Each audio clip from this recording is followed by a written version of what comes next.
而家準備將架車上船嗰度。哇！咦，好型喎！揾食嘢，到前面都係揾機啦。就要聽指示睇下喺邊度啦。哦，好有 feel。仲要有個工程人員喺度拍嚟拍去。係，因為佢會叫你拍邊度。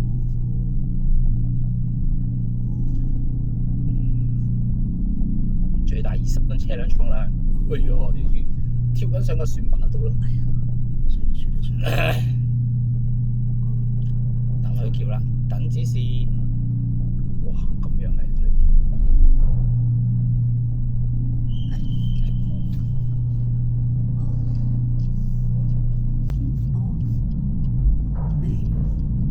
你就可以落地嘅係嘛？但係佢幫我哋頂咗架車先嘅。好。係啊。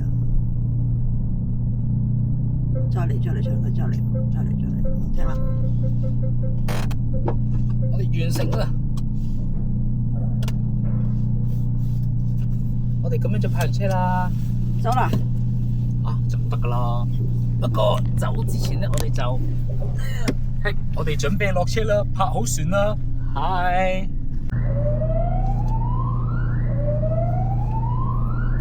機械出發啦！大閘開緊啦，我哋而家。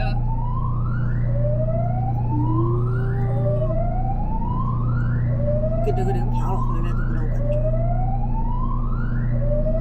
我要對戰啦！我要準備對戰嘅咩？要對戰啊！準備緊對戰啦，我哋。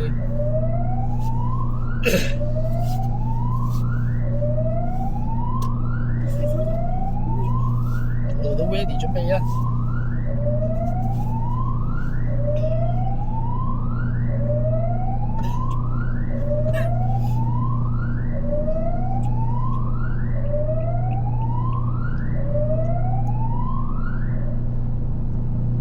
佢應該叫中間路線行先嘅。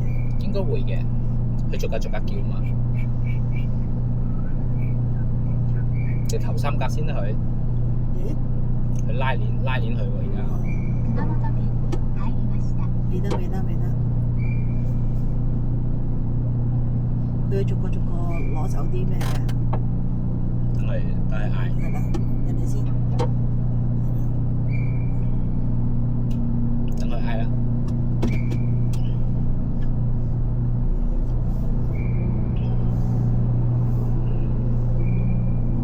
咁啊！佢哋喺你架車前面行。你架車去咗邊度啊？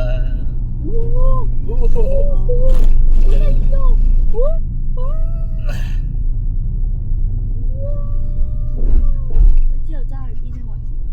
唔知啊。我哋未知，我哋要 set 咗 GPS 先。我哋而家。你要揾個地方。係啊，出咗去先。好有趣啊！呢件事。係好有趣嘅事。我哋沿路兜翻過橋，跟住揾車粉或者經過有泊車位出聲。沿路先啦，我哋去紅館市街嘛。Stop recording。